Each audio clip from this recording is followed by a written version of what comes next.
वो चारों उसको आकाश में दिखाई दी, आवाज लगाई कि बेटा रुचि, आपने विवाह क्यों नहीं किया और विवाह करके हमारे श्राद्ध निकालता, हम बहुत दुखी हो रहे हैं, आपने यो कार्य क्यों नहीं किया। तो रुचि ऋषि कहने लगा कि हे पितरमोहो, वेद के अंदर इस श्राद्ध कर्म को, इस कर्म कांड को मूर्खों की साधना बताया है, फिर आप मुझे क्यों इस कर्म में लगा रहे हो। इस बात को उसके पूर्वज ऋषि, उसके पिता, दादा, परदादा, चौथा दादा, वो भी मान रहे हैं कि हाँ बेटा वेदों में ऐसा ही है जैसा आप बोल रहे हो, वेद में ऐसा ही लिखा है। जब वेद में, वेद है सिद्धांत भगवान का, एक विधान परमात्मा का, और ये जो उन ऋषि महर्षियों ने कहाँ से ग्रहण किया वो कि श्राद्ध निकालो, ये किसी पुराण से ग्रहण किया। और पुराण ये गॉड गिवन स्पिरिचुअल नॉलेज नहीं है, जैसा कि आपको पहले भी सत्संग में बताया। वेद और श्रीमद् भगवत गीता, वेद वाला ज्ञान ही श्रीमद् भगवत गीता के अंदर है, और सूक्ष्म वेद में भी ऐसा ही है जो परमात्मा ज्ञान देते हैं। तो अब आपको थोड़ा सा मार्कंडेय पुराण से ये प्रकरण रूबरू करते हैं, जिसमें रुचि ऋषि और उसके पूर्वजों का जो भूत बनकर धक्के खा रहे हैं और अपने पुत्र को भी उसी विवश कर रहे हैं कि तू भी बन भूत, गलत साधना करके। ये देखिएगा मार्कंडेय पुराण, मार्कंडेय पुराण सचित्र मोटा टाइप, केवल हिंदी संक्षिप्त, गीता प्रेस के रूप से प्रकाशित है। और ये कहाँ से छपा है। अब इसके हम आपको ले चलते हैं 242-43 पे। ये देखिएगा 242 पृष्ठ पे मार्कंडेय पुराण, संक्षिप्त मार्कंडेय पुराण, रोच्चे मुनि की उत्पत्ति कथा। मार्कंडेय जी कहते हैं, ब्रह्मन पूर्व काल की बात है, प्रजापति रुचि ममता और अहंकार से रहित इस पृथ्वी पर विचरते थे। उन्हें किसी से भय नहीं था, वे बहुत कम सोते थे। उन्होंने न तो अग्नि की स्थापना की थी और न अपने लिए घर ही बना रखा था।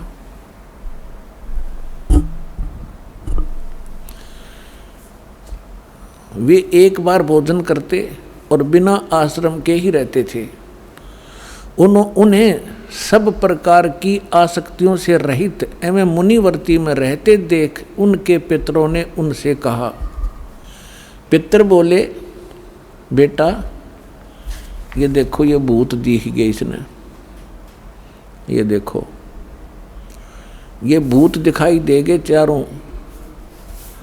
ये पिताजी, दादाजी और फिर दादा का पिताजी, दादा का परदादा जी, ये चारों भूत बन रहे ऋषि जी। अब ये क्या इंस्ट्रक्शन दे रहे हैं देखिएगा। पितर बोले, बेटा विवाह स्वर्ग और अपवर्ग का हेतु होने के कारण एक पुण्यमय कार्य है, उसे तुमने क्यों नहीं किया। गृहस्थ पुरुष समस्त देवताओं, पितरों, ऋषियों और अतिथियों की पूजा करके पुण्यमय लोकों को प्राप्त करता है। वह स्वाहा के उच्चारण से देवताओं को, श्रद्धा के शब्द से पितरों को तथा अन्नदान, बलि वैश्वदेव आदि से भूत आदि प्राणियों एवं अतिथियों को उनका भाग समर्पित करता है। बेटा हम ऐसा मानते हैं कि गृहस्थ आश्रम को स्वीकार ना करने पर तुम्हें इस जीवन में क्लेश पर क्लेश उठाना पड़ेगा और मृत्यु के बाद और दूसरे जन्म में भी क्लेश ही भोगने पड़ेंगे।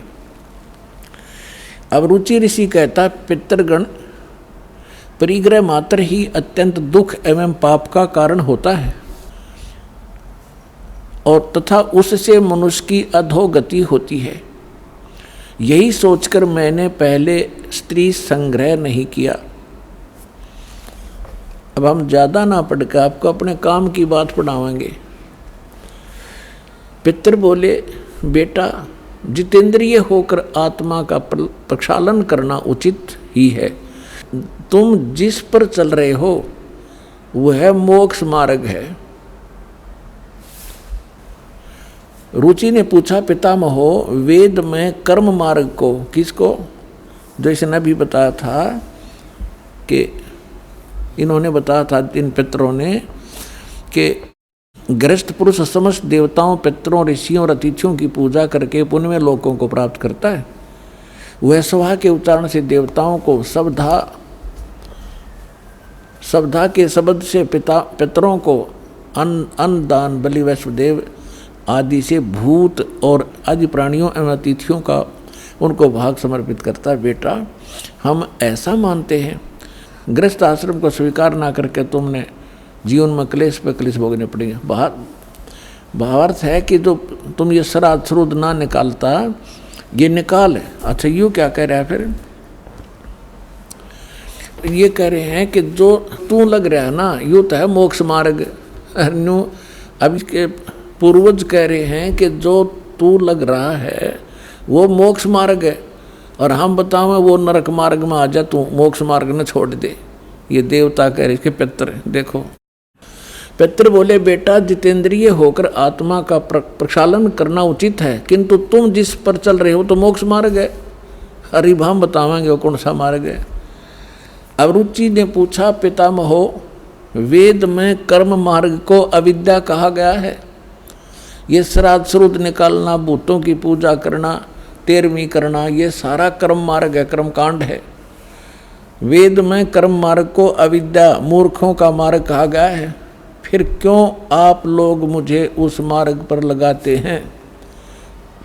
पितर बोले, ये सत्य है कि कर्म को अविद्या ही कहा गया है, इसमें तनक भी मिथ्या नहीं। फिर क्या रह गया? अब इनकी अकल देखो, इनकी चोर ले गए इनकी अकल को, इन पितरों की, श्राद्ध निकलवाने वालों की। अब वो लड़का ठीक साधना कर रहा था अपनी वेदों के आधार से, और ये भी मानते हैं कि तू आप जो साधना करे तो मोक्ष मार्ग है।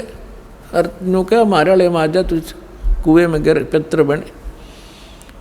और ये कह रहा है कि रुचि कह रहा है कि ये तो दो वेद में इसको मूर्खों की पूजा बताया है, अविद्या क्या है, और खुद भी मानते हैं हाँ ये बात तो सही है, इसमें कोई मिथ्या नहीं। फिर टट्टू रह गया, थोड़ा शर रह गया।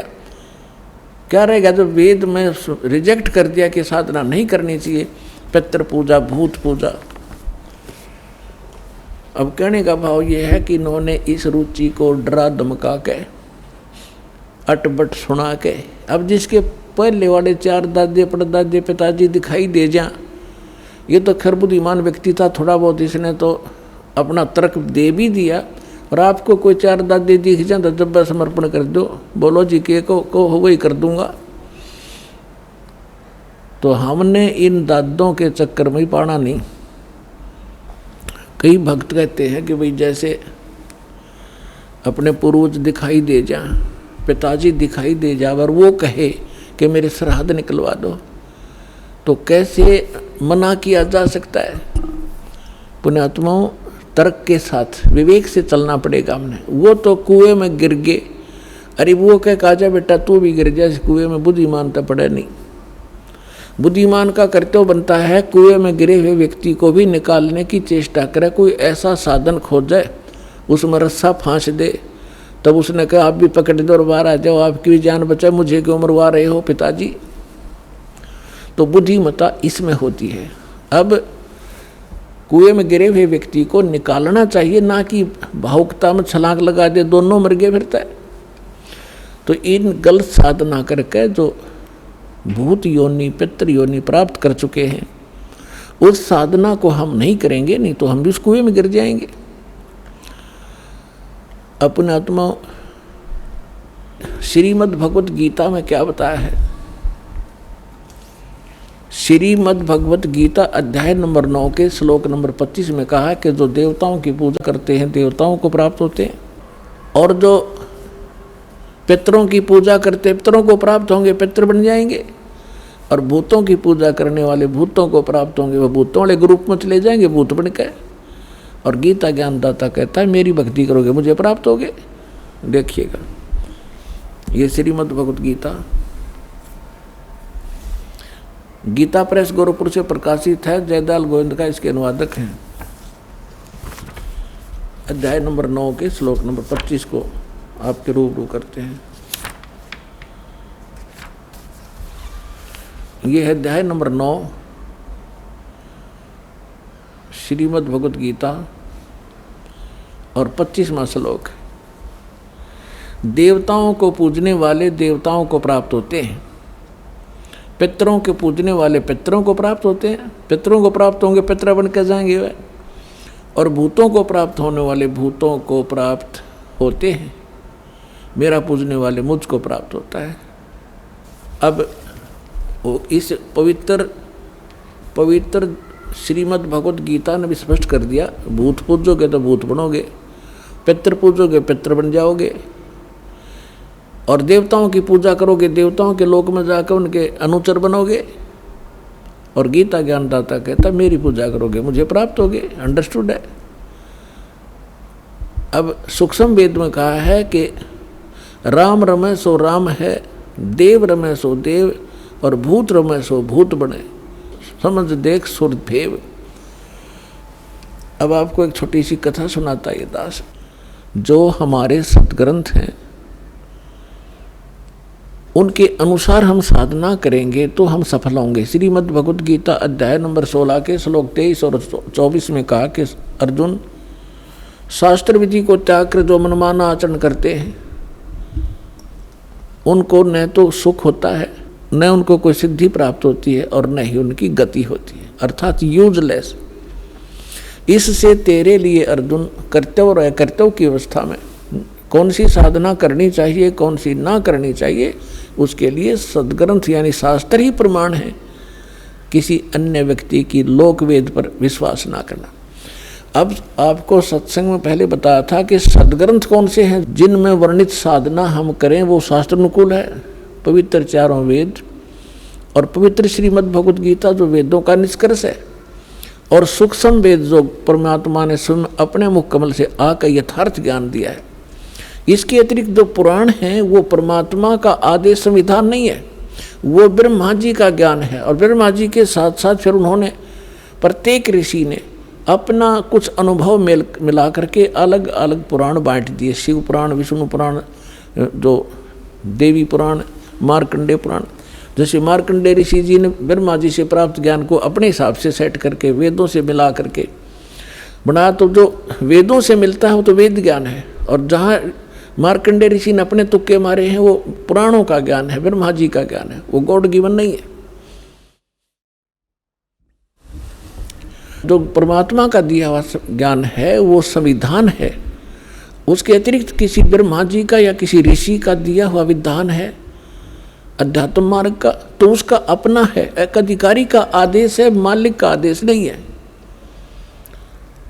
जैसे एक समय एक दरोगा जी का मित्र था, एक ग्रामीण किसान, और उसने अपने मित्र दरोगा से कहा कि मेरा एक पड़ोसी है, साथ वाले मकान में रहता है एक व्यक्ति, और वो मुझे बहुत दुखी करता है, कोई समाधान बताओ। तो दरोगा जी ने कहा कि मार उसका लठ, माप देख लूँगा। अब उस व्यक्ति ने अपने मित्र दरोगा जी यानी एक अधिकारी की आज्ञा का पालन करके अपने पड़ोस वाले उस व्यक्ति के साथ झगड़ा ठान लिया और उसका लठ मार दिया। लठ मारने से उसकी मृत्यु होगी। अब उस व्यक्ति ने एक अधिकारी की आज्ञा का पालन करके राजा का विधान भंग कर दिया। राजा का विधान है कि कोई किसी की हत्या करेगा तो उसको सजाए मौत होगी।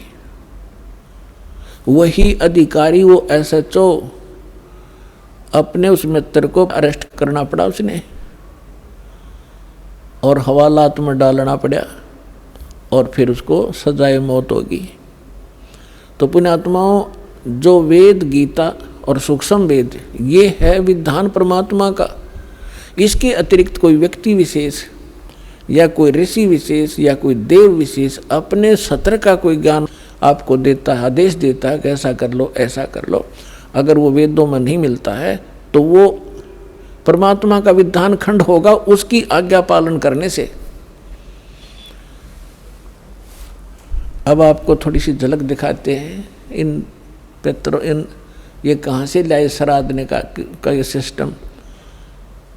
हमने अब आपको रोना आया करेगा, हमारे पूर्वजों की दुरुक्ति करवा दी इन लोगों ने, अंधों ने।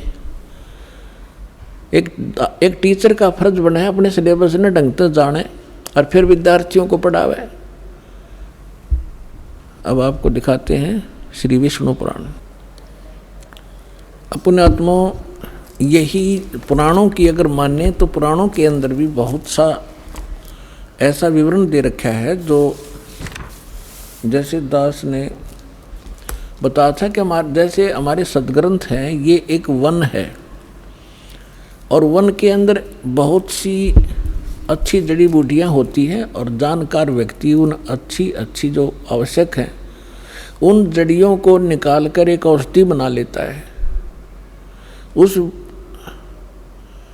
वन के अंदर जंगल के अंदर ऐसी भी जड़ी बूटियाँ होती हैं जो हानिकारक भी होती हैं। तो जिसको ज्ञान नहीं वो हानिकारक जड़ी बूटियों को मिलाकर अगर बना देता है जुगाड़ कोई जड़ी बूटी तो वो दवाई बनाता है तो हानि करती है। तो इन्होंने वो जड़ी बूटियाँ सेलेक्ट कर ली जो हमारे लिए हानिकारक थी। अब हम लेंगे वो जड़ी बूटियाँ जो हमारे लिए लाभदायक हैं, जो वास्तविक औषधि बनती है जिससे। तो ये विष्णु पुराण है, देखिएगा ये है श्री विष्णु पुराण सचित्र हिंदी अनुवाद सहित और गीता प्रेस गोरखपुर से प्रकाशित है। इसके अनुवादक कौन है ये भी दिखा देते हैं आपको। इसके अनुवादक हैं श्री मुनीलाल गुप्त और गीता प्रेस गोरखपुर से प्रकाशित है। इसके 213 पृष्ठ पर थोड़ी सी झलक दिखाते हैं।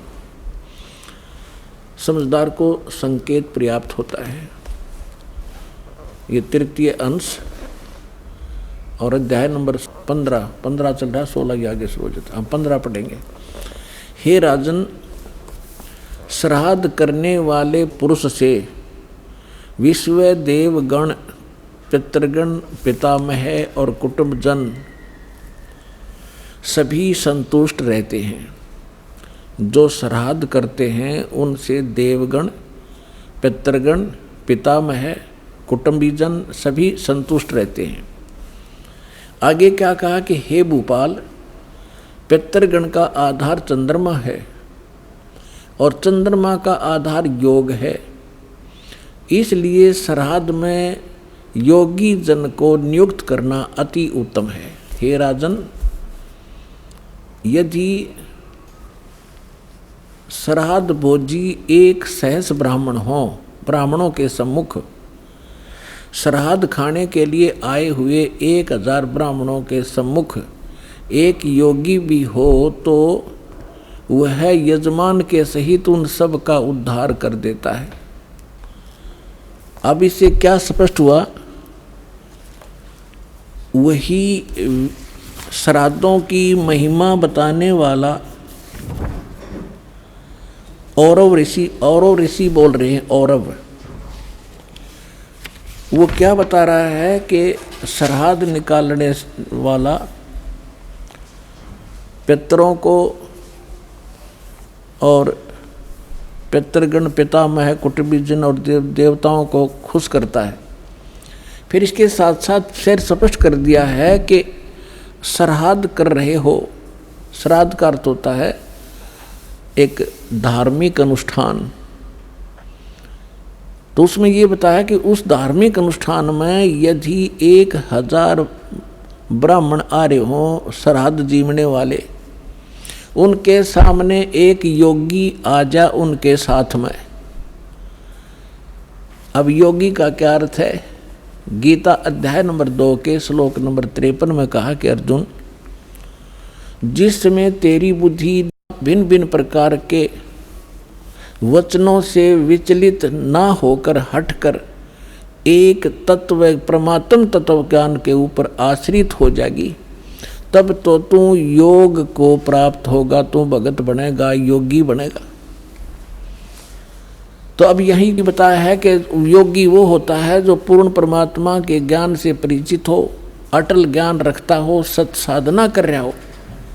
उसको भोजन कराने से कहते हैं उन पितरों का भी उद्धार हो जा, 1000 ब्राह्मणों का उद्धार हो जा जो पेट भरते फिर रहे हैं, जिनको ज्ञान कति नहीं, और यजमान का भी उद्धार हो। तो पुण्यात्माओं, दास ने आपको सबसे पहले योगी बनाया है। और यहाँ पर जो साधना होती है 10वें दिन श्राद्ध होने लग रहे, यहाँ पर 10वें दिन समागम होते हैं। और जो भी दान पुण्य आप करते हो ये सब योगी खाते हैं, और इनके खाने से आपके पितरों का भी उद्धार होगा जो यहाँ दान कर रहे हैं। ये तो पुराण भी बता रही है और परमात्मा भी यही बता रहे हैं कि भक्ति बीज होवे जो हंसा, तारों तास के कोत्र वंशा। अब देखिएगा, ये है विष्णु पुराण, हम पढ़ रहे थे अभी आपको, और 213 पृष्ठ पे 3 अंश, और ये अध्याय 15 है, 16 यहाँ से शुरू होता है, इससे पहले 15 में ही ये। हे राजन, और ऋषि ब्राह्मण कह रहा है कि हे राजन, श्राद्ध करने वाले पुरुष से विश्व देवगण, पितृगण, पितामह और कुटुंबीजन सभी संतुष्ट रहते हैं।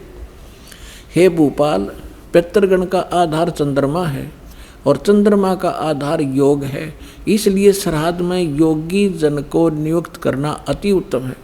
हे राजन, यदि श्राद्ध भोजी 1000 ब्राह्मण हो, सहस्र मान 1000, और ब्राह्मणों के 1000 ब्राह्मणों के सम्मुख एक योगी भी हो, तो वह यजमान के सहित उन सब का उद्धार कर देता है। एक साध्य सब सधे है, सब साध्य सब जावे, माली सिंचे मूल को फिर फले फूले गाय। योगी वो नहीं है जो पेट का पानी हला के दिखा दे, ऊपर न पैर कर ले नीचे न स्वर, वो योगी नहीं है। वो तो एक प्राकृतिक चिकित्सक है वो व्यक्ति, वो संत नहीं है। योग का अर्थ होता है परमात्मा से मिलने का, योग करने का तरीका। योगी माने भक्त, साधक। तो अब आपको क्या सिद्ध हुआ कि हमारे सद्ग्रंथ वेद हैं, वेद अनुसार साधना करने से हमें हमारी शास्त्र अनुकूल साधना बनती है। और वेद और गीता दोनों एक ही हैं, और परमेश्वर ने जो ज्ञान दिया वो आपको सुबह सुना ही दिया था। रे भोली सी दुनिया सतगुरु बिन कैसे सरिया, रे भोली सी दुनिया सतगुरु बिन कैसे सरिया। अपने लला के बाल उतरवावे देख के चीना लग जइया, एक बकरी का बच्चा लेके उसका गला कटैया, रे भोली सी दुनिया सतगुरु बिन कैसे सरिया। फिर काचा पाका भोजन बना के और माता धोकने गईया, और उस माता ऊपर कुत्ता मुत्ता, ओ क्यों ना मर गईया, रे भोली सी दुनिया सतगुरु बिन कैसे सरिया। जीवित बाप गे लट्ठम लट्ठा, जीवित बाप गे लट्ठम लट्ठा, और मुँहे गंग पुचैया, जब आवे आसोज का महीना फिर कौआ बाप बनैया, रे भोली सी दुनिया सतगुरु बिन कैसे सरिया। और उन्हीं से प्राप्त ज्ञान को गरीबदास साहब जी कहते हैं कि प्रेत सलाह पर जा विराजे पितरों पिंड भराई, और बहुर श्राद्ध खान को आए फिर काग भय कलमाही। नर से तीतु पशुआ की जय गद्दा बैल बनाई, ये 56 भोग कहा मन बोरे कित कुर्डी चरडे जाई। फिर क्या बताते हैं, जय सतगुरु की संगत करते ये सकल कर्म कट जाई, अमरपुरी पर आसन होते जहाँ धूप ना छाई। यदि तुम सतगुरु की शरण में आ जाते ये सारे फंड छूट जाते, ना श्राद्ध निकालने, ना पितर बनना, ना भूत बनना, और सतलोक चले जाते।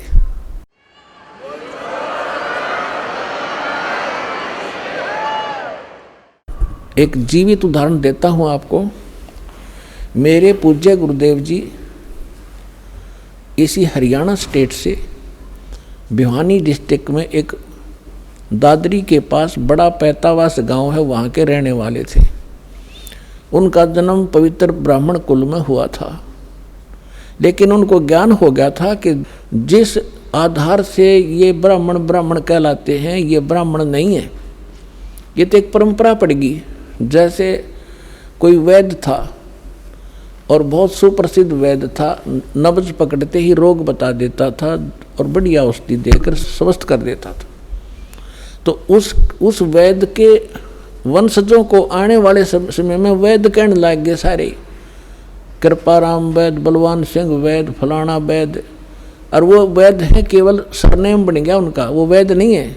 उस वैद्य के वंशज होने के कारण वैद्य नाम से प्रसिद्ध हो गए वह, और जानते नहीं पेट के दर्द की दवाई फिर खाक वैद्य है वो।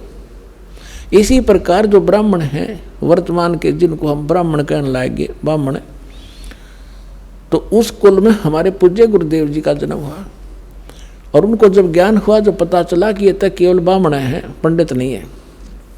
पंडित सोए जो पेड़ की जाने। मेरे दादा गुरु जी थे, वो दिल्ली के अंदर छावला गांव के जाट थे, किसान। और वो हमारे जो दादा गुरुजी के जो गुरुजी थे, जो जिनके वो संपर्क में आए, उन्होंने उनको काशी विद्यापीठ में पढ़ा दिया, उस किसान के लड़के को। और फिर वो 4 विषय के आचार्य बन गए। उनको पंडित चिदानंद नाम से जाना जाता रहा। आज भी उनका खरखोदा के पास में, जिला सोनीपत हरियाणा में, एक गोपालपुर छोटा सा गांव है, उसमें उनका आश्रम है हमारे दादा गुरुजी का। उस पर बोर्ड लगा हुआ है, पंडित चिदानंद आश्रम। वो जाट होकर पंडित को आए, और हमारे गुरुदेव जी ब्राह्मण थे।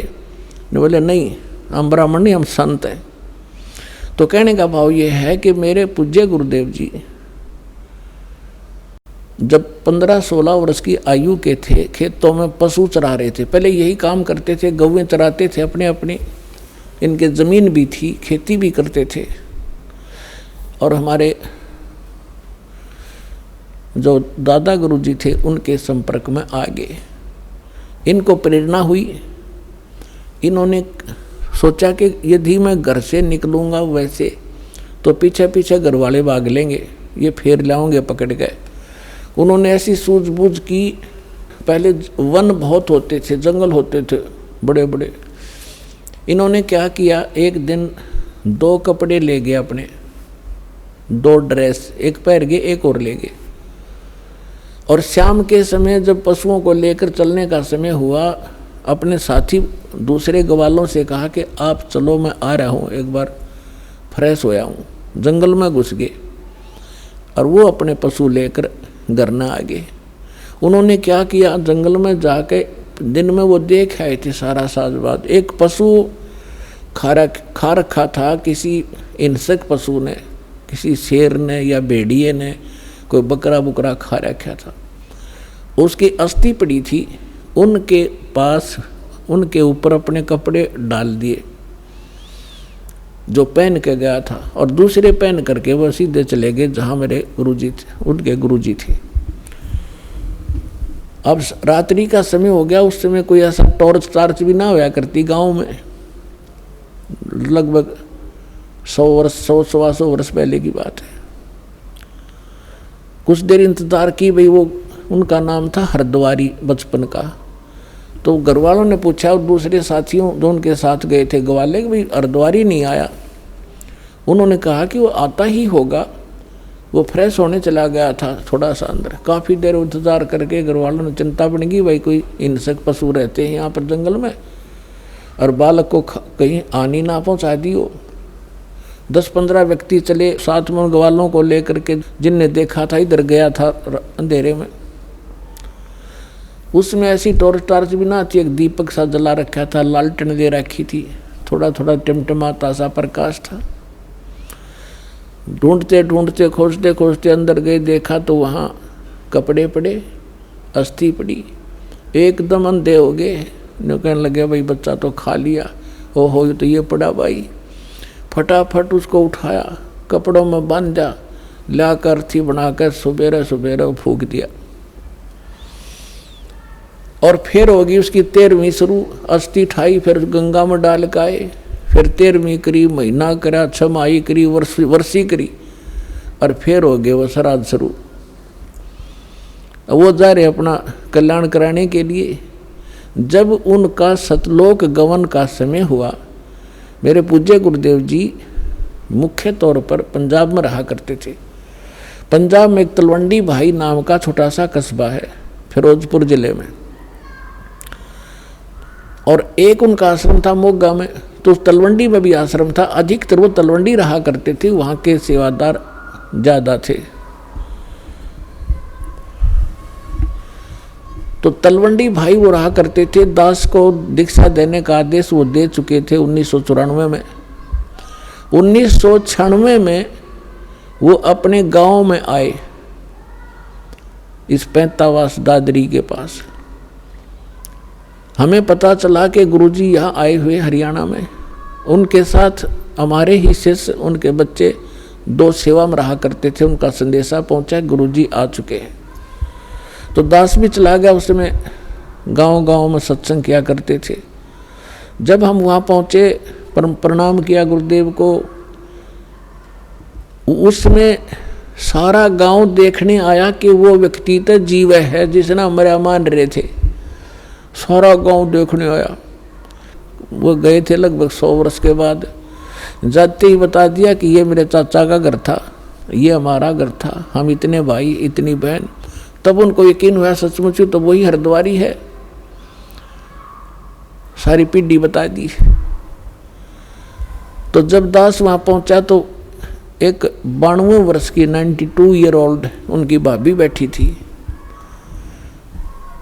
ऐसे बात चलती रही। मैंने उनसे पूछा कि जब हमारे गुरुजी घर त्याग कर चले गए थे तो आपने पीछे से कैसा महसूस किया? यहाँ नहीं थे, आपने मृत मान रखा था। तो उसने कहा, भाई मैं आई ना, जब मुझे पता चला था कि इनका एक भाई निसंतान मर गया, बे औलादा मर गया, ऊत नपूत कहा कर देसी भाषा में। और इनके हिस्से की ज़मीन थी 3-4 एकड़, 4-5 एकड़ ज़मीन इनके हिस्से में आती थी। उसको मेरे पति और दूसरा मेरे पति का भाई, 3-4 भाई थे, वो प्रयोग किया करते थे। और जब घर में कोई ऊक चूक हो जाती, खेती ना होती, पशु मर जाते या कोई बालक बीमार हो जाते, तो हम पूछने जाया करते थे अपने पुरोहित पे, और वो पतरा वतरा दिखाया करते। तो वो कहा करते कि आपका एक बेऔलादा मर रहा है, निसंतान मरा हुआ है हरिद्वारी, और वो सिद्ध है तुमने, वो हानि कर रहा है, वो प्रेत बना हुआ है, पितर बना हुआ है, वो प्रेत बाधा तुम्हें दुखी कर रही है। उसके लिए फिर जैसा भी वो जंतर मंत्र बताते हम सारा कराया करते, श्राद्ध भी निकाला करते थे। तो फिर मैंने उनसे कहा, माता जी गीता जी में लिखा है 9वें अध्याय के 25वें श्लोक में कि भूत पूजनीय भूत बनेंगे और पितर पूजनीय पितर बनेंगे, देवताओं के पुजारी देवताओं के प्राप्त होंगे, मेरी भक्ति करने वाला मुझे प्राप्त होगा। तो ये तो गलत साधन आपके सामने देख लो। ये तो जनता का कल्याण करने लग रहे और आप इसका कल्याण के लिए ठगे जा रहे थे। नो बोली भाई बात तो सच्ची है। मैं बोला जी अब तो त्याग दो इन बकवादों को, इन श्राद्धों को। नो बोली ना भाई, नो को कर छोड़ दिया तो पुरानी लाग है, वहाँ बाढ़ में जाए पुरानी लाग है। अरे इतना प्रत्यक्ष देख रहे हो आप फिर भी नहीं मान रहे, तेरा गजब हो। तो पुण्यात्माओं सौभाग्य आपका, ये परिवर्तन होगा ये सच्चाई के आधार से। पहले तो हम डरा रखे थे नकलिया ने, नो नहीं करोगे तो न्यू हो जाएगा, फलान हो जाएगा, खाक हो जाएगा। मालिक सिर पर बैठे, समर्थ का शरणाग हो रंग होरी हो, भाई कदे न हो काज राम रंग होरी हो। समर्थ का शरणाओ, फिर कैसे हो जाए। एक भगत बता रहा था, वो कह रहा था जी मैं अपनी बहन के यहाँ चला गया, उनके वहाँ वर्षा होगी, मारा हुई नहीं, किसान था वो, और मैं अपने उनका संदेश आया कि यहाँ वर्षा होगी है, ज़मीन ज़्यादा है, आप आइयो अपने बैल ले आओ, हमारी मदद करो। मैं अपने बैल ले गया खेती संवारने के लिए, बीज बोआने के लिए। मेरी सेवा लगा दी दूसरे खेत में, वहाँ मैं ले गया। जानता था मैं खेतों को सारे, कई बार जा रहा था अपनी बहन के यहाँ। तो वहाँ एक जोड़ी थी, उनके खेत के आसपास उस तालाब था छोटा सा, थोड़ा पानी था, और उसमें एक मंडी ही बना रखी थी किसी पीर प्यार की। मैंने दोपहर में जाकर देखा, पानी पिलाने गया पशुओं को, बैलों को, तो वहाँ एक धड़ी गुड़ रखा, बेली गुड़ की। मैं वह बेली ठा लाया, फोड़ के कुछ तो आप खाई और कुछ बैलों को डाल दी, उनने खा ली। तो मैं आके घर सो गया तो रात ने एक 3 फुट का व्यक्ति, दाढ़ी सी वाला, मुसलमान टाइप दिखाई दिया। नो बोला, तूने मेरी बेली खा ली और बैलों को खिला दी, और दूर खड़ा न, इतनी दूर मेरे तो 50 फुट दूर। न्यो कह, तू तगड़े की शरण में था ना, तन्ना मारूं और तेरे दोनों बैलों को मारना था मैंने। तू तगड़े की शरण में है, यानी समर्थ की शरण में है, मैं तेरा कुछ बिगाड़ नहीं सका। मैंने सारी अपनी कोशिश कर ली।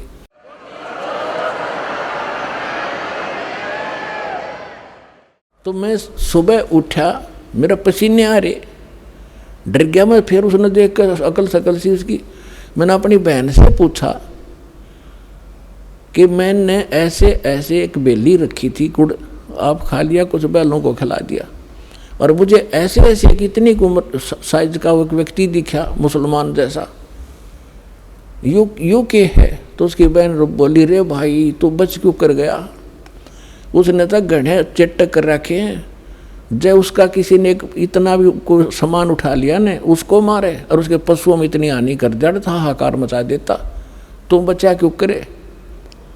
फिर बोला, मुझे और दृढ़ विश्वास हो गया, बच गया मैं। वो तो हाथ जोड़ के गया, फिर मेरे गुरु जी का गए ने बोला, तू तगड़े की शरण में है, और जा शरण में ना होता तन्ना तुझे मारता और तेरे बैलों को खत्म करता। तो पुण्यात्मा, समर्थ का शरणाग हो, रंग होरी हो, भाई कदे न हो ए काज राम रंग होरी हो।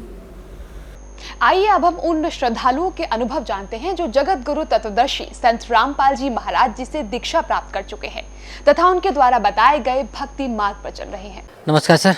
नमस्कार सर साहब। क्या शुभ नाम है जी आप जी का? मेरा भक्त शिशुपाल दास है। सर कहाँ से आए हैं आप? मैं मेरकपुरा पोस्ट मसूरी, जिला भिंड, मध्य प्रदेश से आया हुआ हूँ। सर क्या काम करते हैं आप? मैं वैसे चिकित्सक हूँ, आयुर्वेद और होम्योपैथी से मैं चिकित्सा करता हूँ। सर परम संत सतगुरु रामपाल जी महाराज की शरण में आने से पहले आप कौन सी भक्ति करते थे? मैं दुर्गा जी के और हनुमान जी का विशेष भक्त था मैं कुछ टाइम तक मैं। तो जो आप दुर्गा जी की भक्ति करते थे या हनुमान जी की भक्ति करते थे, उस भक्ति से आपको क्या लाभ मिलता था? नहीं, वैसे विशेष लाभ मुझे कभी नहीं हुआ। सर परम संत सतगुरु रामपाल जी महाराज की शरण में आप कैसे आए? मेरे पैर में गैंग्रीन हो गया था 25 अप्रैल 2009 को।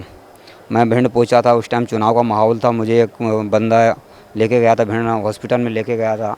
वहाँ जाके उन्होंने भर्ती करवाया तो डॉक्टर ने देखते से बोले, ये तो पैर में गैंग्रीन है, बोले पैर काटना पड़ेगा, पैर काटना पड़ेगा मुझे। तुमने अब जो भी हो, तो घर पे से मैं अकेला आया तो वो वापस चले गया था। उसके बाद में मैं हॉस्पिटल में पड़ा रहा, सुबह से शाम तक मैंने करीबन बहुत सारे डॉक्टरों को बताया, सभी का एक ही इलाज था, सभी ने एक ही बात कही थी मुझे कि आपका पैर काटना पड़ेगा, गैंग्रीन है, इसके पैर काटने के अलावा इसका कोई भी ट्रीटमेंट है ही नहीं इसका। बाद में मेरा चिकित्सा पिताजी भी आ गए थे घर से। मुझे पढ़ने लिखने का काफ़ी शौक़ था। वहीं पर एक अपना भगत था, उन्होंने बाद में लाके मुझे एक पुस्तक दी थी, भक्ति सौदागर को संदेश। जब उसको मैंने पढ़ा और उसको समझा मैंने, तो मैंने जब इन लोगों को इसमें जिनको फ़ायदा हुआ है, उन्होंने ये कहा मैंने जब इनको फ़ायदा हो सकता है तो फिर मुझे क्यों नहीं हो सकता, हमने क्यों, मेरा पैर क्यों नहीं बच सकता। मैंने अब पैर कटे या जाए, मैं जाऊँगा ज़रूर। तो जो भगत ने मुझे पुस्तक दी थी, उसने मुझे कहा कि अर्जी लगा दो। मैंने अर्जी भी लगाना मैं नहीं जानता, अर्जी भाई तुम लगाओ, मैं चलूँगा निश्चित, ये मेरा दृढ़ प्रतिज्ञा थी मेरी। तो बाद में जब मेरा पैर कटने की नौबत आ गई, बिल्कुल उन्होंने डेट फिक्स कर दी मेरी। उसके जस्ट 2 दिन पहले उन्होंने, जैसे शनिवार को मुझे डेट फिक्स करी थी सोमवार का पैर काटने के लिए। तो मैंने अब जो कुछ भी है, तो डर के मारे मेरे तो वैसे ही हालत मेरी ख़राब हो गई थी, पैर में सूजन थी काफ़ी, इतनी थी मेरे को, जांघ पे से पैर कटना था मेरा, डॉक्टर भी बोले। पर अचानक कर सोमवार को एकदम आश्चर्य सा हुआ, क्योंकि पुस्तक तो मैंने पढ़ी थी गुरुजी की अपने, तो बस एक ही नाम रटा करता था मैं, हे कबीर महाराज, हे रामपाल जी महाराज मेरी रक्षा करो, बस इतनी मैंने डोर लगा के रखी थी। उसके बाद में मुझे जो भी फ़ायदा हुआ, सोमवार को मेरा पैर बिल्कुल सूख के एकदम कांटा हो गया। मैंने ये सोचा कि आज मेरा पैर जाएगा, अब मैं बचने वाला नहीं हूँ, क्योंकि गैंग्रीन से कोई भी बचा नहीं है आज तक। पर धीरे धीरे ये हुआ, जब डॉक्टर को मैंने बताया तो बोले तेरा ऑपरेशन तो बोले मैं करूँगा, पर देखता हूँ बोले। जब उन्होंने मुझे ऑपरेशन किया मेरा, तो सिर्फ बिना शून्य और बिना उसके पूरा पैर मेरा बेकार, मतलब वो हो ही चुका था, बेकार हो चुका था, मांस पूरा निकाल दिया। सोने की एक सुई भी नहीं लगाई, दर्द की भी नहीं, मैं चीखते चिल्लाते रहा ऑपरेशन थिएटर में मैं। तो बाद में मैंने बोला थोड़ी सी, उन्होंने ब्लेड बदलने की थोड़ा सा मुझे समय दिया। तो उस टाइम उन्होंने जैसे ही ब्लेड बदलने का समय दिया, मेरे को सांस आई। मैंने डॉक्टर साहब एक निवेदन है मेरा, मैंने बोलो क्या बात है। तो उन्होंने ये कहा कि कम से कम मुझे दर्द की या सुनने की सुई तो लगा दो। तो उन्होंने मेरे को एकदम डांट दिया, बोले चुप रहे, ये काम तेरा सोचना नहीं है, मेरा है। क्योंकि चिकित्सक मैं भी था, आयुर्वेद से मैंने डिग्री हासिल की हुई है। पर उसके बाद में जो मुझे फ़ायदा हुआ, तो डॉक्टर ने ये कहा था आखिर में कि तेरा पैर कैसे बचा। 35 साल की लाइफ में ये पहला केसेस है गैंग्रीन वाला जिसका पैर बचा है, नहीं आज तक किसी का पैर बचा नहीं है। किसी का 2 जगह से, किसी का 3 जगह से कटने के बाद में कोई आदमी तो चले ही गए बिल्कुल। कम से कम उसने खुद ने स्वयं ने ये बात स्वीकार की, डॉक्टर ने, वो भी ईमानदार डॉक्टर था, कि कम से कम बोले 10,000 आदमियों में से कोई एक बंदा बचता है इस बीमारी से, वो भी पैर काट दिया जाए तो, अन्यथा उसका भी चांसेस है ही नहीं। इस प्रकार मुझे यहाँ आने से पहले मालिक ने, संत रामपाल जी महाराज ने मुझे पहले ही फ़ायदा दिया। पिताजी भी मेरे पुस्तक पढ़ते थे, उनको मैंने पूछा, उस टाइम में करीबन 10 मीटर भी नहीं चल पाता था बिल्कुल, एक टांग से भी, लाठी के सहारे से चलता था। 2-3 मीटर चला बैठ जाता था, 2-3 मीटर चला फिर बैठ जाता था। पिताजी को भेजा था 2009 में मैंने, तो वो नाम लेके गए। तो उनको पिताजी ने मालिक से अर्जी लगाई थी, तो उन्होंने बोला कि नामदान दिलवा देना। नामदान के लिए मैं तो खुद तैयार भी बैठा था। लेटिंग वेटिंग, चूँकि इंटीरियल में रहता हूँ, गांव में रहता था मैं, तो खुले में जाना पड़ता था। घर के पीछे ही थोड़ी सी जगह पे बैठ जाता था। शर्म आती थी मुझे, क्यों बहन बेटी सभी देखती थी मुझे कि इतना बड़ा, बोलो मैं बैठा हूँ वहाँ पे लेटिंग कर रहा हूँ मैं। एक दिन मैं ऐसी कमरे में गया था, गुरु जी की मैंने तस्वीर देखी और उनको दंडवत प्रणाम करने के बाद में मैंने जैसे ही उनसे अर्जी लगाई, हे मालिक कम से कम इतना कर दो, भले मैं लाठी के सहारे से थोड़ा बहुत चल लूँ, मैं खेत 2 खेत तो चल लूँ, तो मैं आपके पास में आ सकूँ मैं। जैसे मैं वहाँ पे पहुँचा, तो दूसरे दिन रात को मैं, जो दिन में 3 या 4 गोलियाँ खाता था मैंने रात को 1 गोली भी नहीं खाई। फिर मैंने, क्योंकि दर्द नहीं हुआ पैर में, मैंने गोलियाँ नहीं खाई। जब गोलियाँ नहीं खाई, मैंने सुबह पापा को बोला, मैंने पापा बोले मैंने गोलियाँ नहीं खाई, मेरे को दर्द नहीं हुआ। तो बोले अच्छी बात है बोले। फिर मैंने गोली खाई ही नहीं। सिर्फ जिस दिन ड्रेसिंग होती थी उस दिन मैं पूरा मांस निकाल चुके थे डॉक्टर मेरा पैर का, तो घर पे ही ड्रेसिंग कर लिया करता था। इतनी हालत भी नहीं थी, क्योंकि बीमारियों ने घर पे, पूरे घर पे हमको जकड़ कर रखा था, सभी को, माता को, पिताजी को, मुझे भी। तो हालत इतनी ख़राब हो गई थी। जब मैं थोड़ा बहुत चलने लगा, उसके बाद में मैं यहाँ पर आया। 11 जुलाई 2009 को मैं यहाँ पहली बार आया था, नामदान लिया। सर, परम संत सतगुरु रामपाल जी महाराज से नाम उपदेश लेने के बाद आपको क्या लाभ मिला? उसके बाद में पहली बात तो ये हुआ कि उसके बाद में मुझे फिर पुनः कुछ शायद मेरी गलती हो गई थी क्या, तो थोड़ा सा मुझे पैर में कीड़े पड़ गए थे मेरे। ये 2009 में दीपावली की बात है, अमावस की बात है। उस दिन मैंने ड्रेसिंग के लिए जैसी पट्टी खोली, वैसी कीड़े झड़ने लगे, जैसे पैर हिलाऊँ जैसे नीचे टप टप करके गिरे। तो मैंने अब तो जाना ही, अब तो बचना है, कोई चांसेस है ही नहीं। पर मैंने आश्रम के लिए फ़ोन किया, तो आश्रम से मुझे वापस फ़ोन गया, तो उन्होंने बोला आप ज्योति लेके आ जाना, बोले यहाँ पे। मैंने, पर मैं अभी चलने फिरने के लायक नहीं हूँ। तो बोले आप जब भी आओ, जब लेके आ जाना। तो मैंने ठीक, अच्छी बात है। पिताजी के हाथ से मैंने ज्योति पहुँचा दी। बाद में मेरा ऑपरेशन, ग्राफ्टिंग होना थी। ग्राफ्टिंग के समय भी ग्वालियर हॉस्पिटल में मैं भर्ती था, वहाँ पे भी 1 महीना रहा। पर धीरे धीरे सब फ़ायदा होता है। ग्राफ्टिंग के लिए मेरे शरीर में ब्लड नहीं था, बोले ब्लड को बढ़ाओ। मैंने अब आप डॉक्टर दवाइयाँ दे रहे हैं और नहीं बढ़ रहा, तो उसका मैं कोई इलाज कर नहीं सकता। मैंने, मेरे पास में और एक्स्ट्रा किसी से ब्लड लेने की वो नहीं है, तादाद नहीं है। तो उन्होंने उसी टाइम मेरा ऑपरेशन चालू कर दिया। ओटी में जब मैं पहुँचा था, ग्राफ्टिंग चल रही थी, धड़ मेरा कमर से नीचे सुन्न था। तो एकदम मुझे उंगलियों पे मैं अपना गुरुजी का नाम ले रहा था, अपना मंत्र जाप कर रहा था मैं। तो डॉक्टर ने बोला कि क्या कर रहे हैं? मैंने कुछ नहीं, मैंने गुरुजी का नाम ले रहा हूँ, बोले मैं। ऐसे करते करते एकदम मुझे कुछ देर बाद बातों में उनके मेरा ध्यान बटा, मेरे को घबराहट सी हुई। तो उन्होंने ऑक्सीजन दे दिया मुझे। ऑक्सीजन कब निकाला, उन्होंने क्या किया, मुझे फिर पता नहीं है। पर बाद में उनके एक शब्द मेरे कानों में गूंजा था, देखो मूवमेंट कर रहा है, बोले ये। तो फिर बाद में मेरे को करीबन 1 हफ्ते बाद मैंने डॉक्टर से पूछा, मैंने एक बात बताओ सर, मैंने कि कम से कम ये तो बता दो मुझे कि उस टाइम ऑपरेशन ओटी के अंदर मेरे साथ में क्या हुआ था। बोले कब? मैंने जिस दिन ऑपरेशन था, मेरे ग्राफ्टिंग हुई थी पैर पे, मतलब जांघ पे से खाल निकाल के पैर पे चढ़ाई थी उस टाइम। बोले कुछ तो भी नहीं, मैंने कुछ तो हुआ था। आपने एक शब्द बोला था, मैंने मूवमेंट कर रहा है।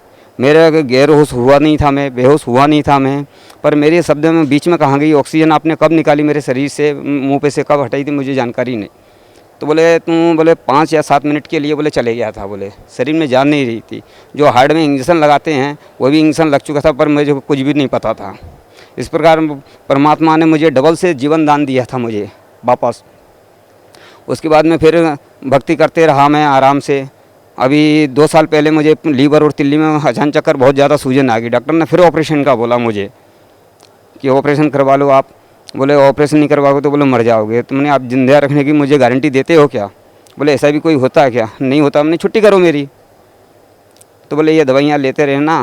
तो मैंने दवाइयाँ वगैरह कुछ नहीं लिया, सीधा वहीं हॉस्पिटल से सीधा अपने आश्रम पे आया। गुरुजी से ना अर्जी लगाई मैंने, गुरुजी को बोला, गुरुजी बोला कोई बात नहीं ठीक हो जाएगा। यहाँ से वापस गया, बिल्कुल मैं ठीक हो चुका था मैं। इस प्रकार तो मुझे फ़ायदा स्वयं को हुआ। मिसेस को भी मेरे फिर बाद में करीबन पैर में दर्द होता था, मैं घर में अकेले ही जुड़ा था और पापा जुड़े थे और कोई नहीं आ रहा था मेरे यहाँ से। मिसेज भी मतलब घर में सब पूजा पाठ वगैरह सब मैंने बंद कर रखी थी सभी कुछ, पर मैसेज आ नहीं रही थी। उनके पैर में दर्द चालू हुआ, चूँकि चिकित्सक मैं भी हूँ, मैंने भी दवाइयाँ दी, दूसरी जगह भी 2-3 जगह से दवाइयाँ लगी थी, उनको कोई फ़ायदा नहीं हुआ। तो मैंने एक काम करो, मैंने चलो बोले गुरु जी मालिक के पास में चलो, महाराज जी के पास में, संत रामपाल जी महाराज के पास में चलो, फ़ायदा हो जाएगा। तो बोले मरती क्या नहीं करती। वही किस्सा उसके साथ में हुआ। उन्होंने दंडवत प्रणाम किया, बोले फ़ायदा तो नहीं हुआ। मैंने धीरज रखो, थोड़ा थोड़ा उन्हें आराम मिलेगा। तो उनको फिर मैंने अमृत जल थोड़ा सा पिलाया और रात भर में उनको आराम मिल गया। जहाँ लाठी के सहारे से वो चल रही थी बिल्कुल बेधड़क चलने लगी, आराम मिल गया। फिर उसके बाद में मिसेज को भी फ़ायदा हुआ, बच्चे को भी फ़ायदा हुआ। आज कुल मिला के हम सभी लोग सुखी हैं। सर, परम संत सतगुरु रामपाल जी महाराज से नाम उपदेश लेने के बाद आप जो बता रहे हैं कि भाई जैसे आपका पैर कटने वाला था वो ठीक हो गया, फिर आपको और भी बहुत से रोग थे, आप एक चिकित्सक होते हुए भी अपना इलाज नहीं कर पा रहे थे,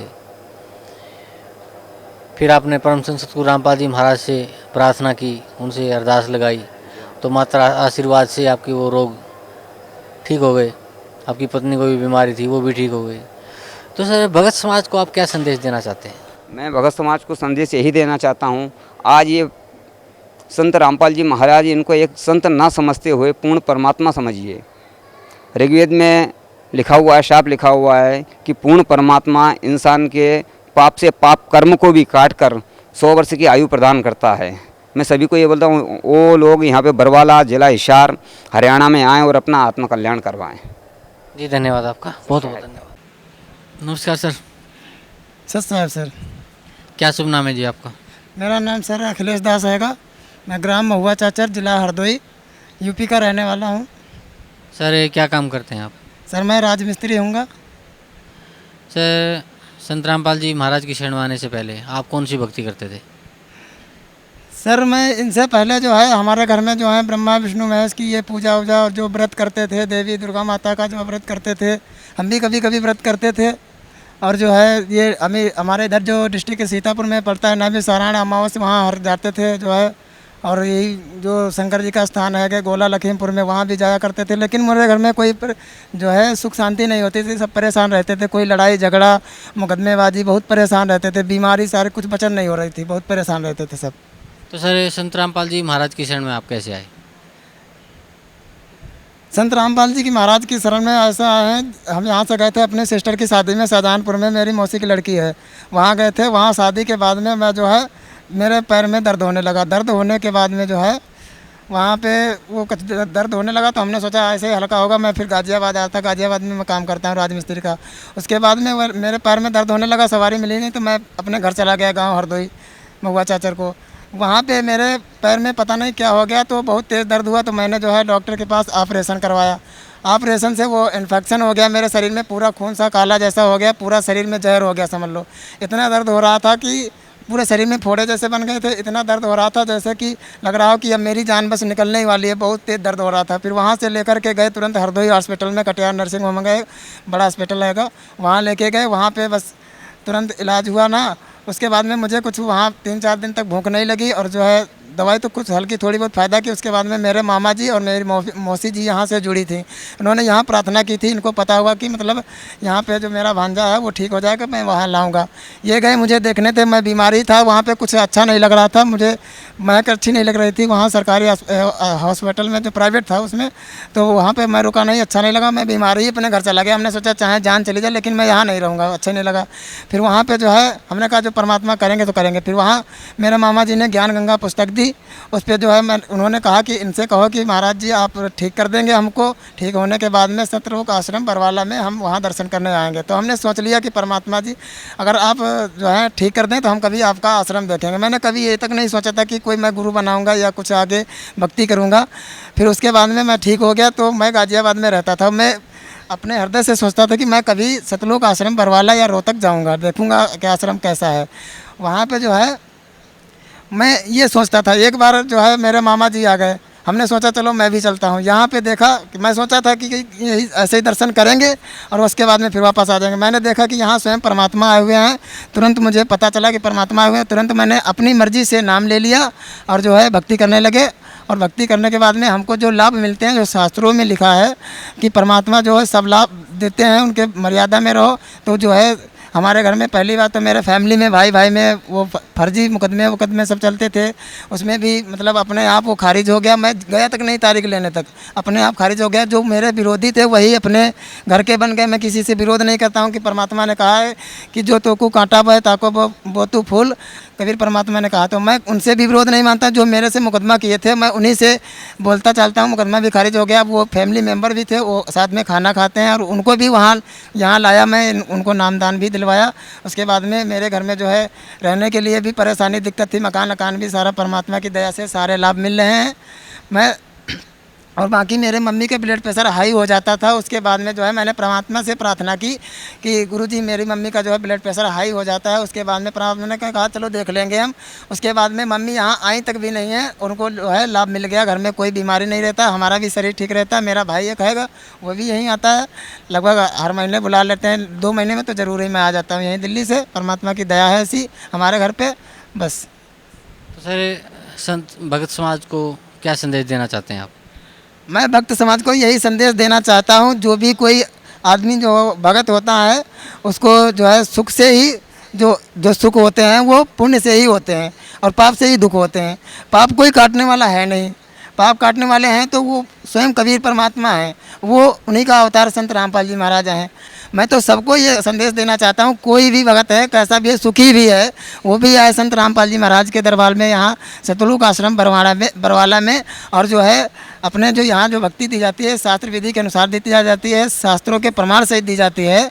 और उसमें मर्यादा में रह करके भक्ति करें और अपने जीवन का कल्याण करें। जो संसारिक लाभ मिलते हैं वो तो मुफ्त में मिलते हैं, बाकी इससे मेन लाभ जो है जन्म और मृत्यु का जो रोग छूटता है, इससे जो है सतलोक पहुँचेंगे। इसको जो है भक्ति करें और सतलोक पहुँचें। धन्यवाद आपका, बहुत बहुत।